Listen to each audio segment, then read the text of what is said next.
Hi, it's Miss Pitzel at the Appleton Master Library, and I'm book talking a book called Year of the Reaper, and it's by, I believe it's pronounced Makiia, Lucifer, Lucier, excuse me, Lucier, Lucifer. Okay. This is labeled as a fantasy, and I was like, oh, why? There's no magic or anything to it, but I would have to classify it as fantasy because it is set in a medievalish time. But it's not set in like medieval Europe or anything. It's the countries are made up and stuff like that. So I guess on that level it would be a fantasy, but it's really more kind of an adventure story. So it's called The Year of the Reaper because the time that it takes place in is a time of plague, the Middle Ages. So our main character is Cass, and he is the son of a nobleman, but he has been a prisoner of a warring country for a while, over a year, and all of his companions that were with him were killed.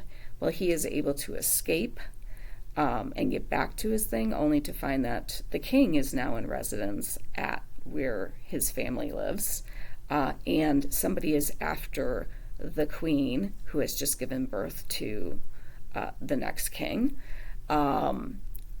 And Cass is trying to protect, what's important to know is that the queen is from the country who held him captive, the enemy country. But in the king and queen getting married, that's supposed to make a treaty. So Cass was captured before the marriage, so their capture of this nobleman can't be a means for breaking the treaty or anything like that. Nor do they want to break the treaty. They don't want to be at war anymore.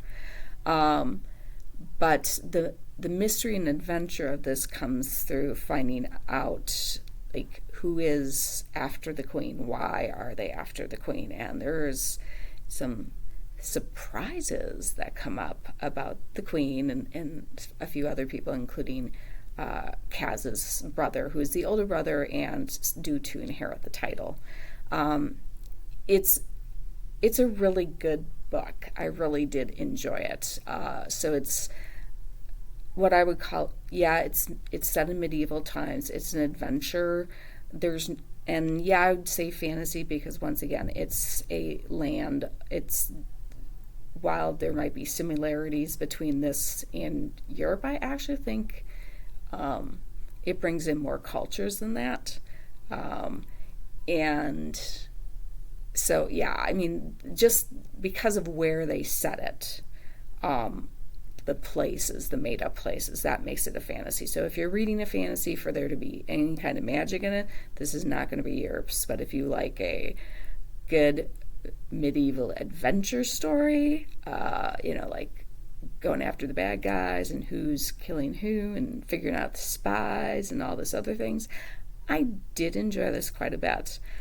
So I did look to see what other books Makiia Lucier has done, and I know she's done one called The Death-Struck Year, which I believe is about the Spanish influenza in 1918. But she's also got a fantasy duology as well. So I'm interested in reading some of her other books. I did enjoy this one. And yes, Cass does go around with, he prefers to carry a spiked mace instead of a sword, with like most of the other knights do. So, like I said, I enjoyed this book. But if you're looking for magical fantasy, it's not going to be your cup of tea. It's more of a adventure fantasy type thing. So, all right, if this is not your cup of tea, I'll help you find something else to read because I love doing that. Have a fantastic day and keep on reading.